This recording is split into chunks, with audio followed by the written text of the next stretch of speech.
I think you kind of touched on it.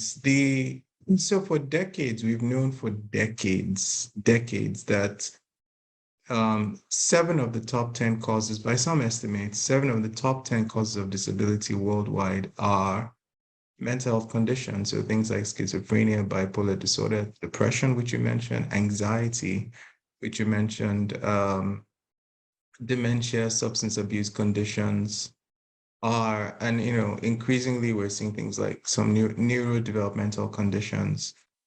Like All of autism and these, stuff also. Yeah. like autism, yeah, exactly. These are among the leading causes of disability globally. We've known that for decades. What is different now is that we've seen an acceleration in the incidence of or prevalence really of mental health conditions.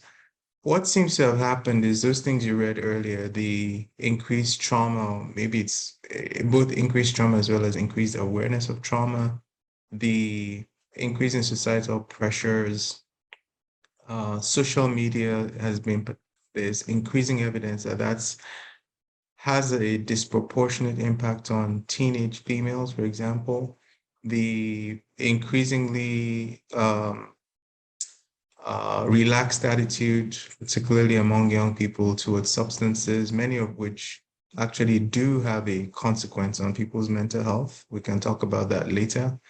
And just the stress and pressures of modern life. These things have compounded the incidence of prevalence of mental health conditions. And on top of that, we had COVID, which COVID was the ultimate stressor for a lot of people. So particularly young people, particularly people who are challenged economically, socioeconomically, i.e. poor people in this part of the world, communities that you call minorities, that is Black and brown people, which historically had always been marginalized, had always been disadvantaged. And then healthcare workers, people who are caring for loved ones who are sick.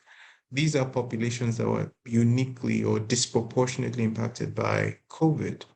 And Mm. so when you put all of that together, you have this, it's really just unprecedented, the explosion. So I'll give you a few figures. The incidence of prevalence of anxiety went up, doubled during COVID. It's not come back to its, pre-pandemic levels yet by any estimates. Prevalence of depression has been going up. Suicide rates have been going up steadily over the last 2 decades.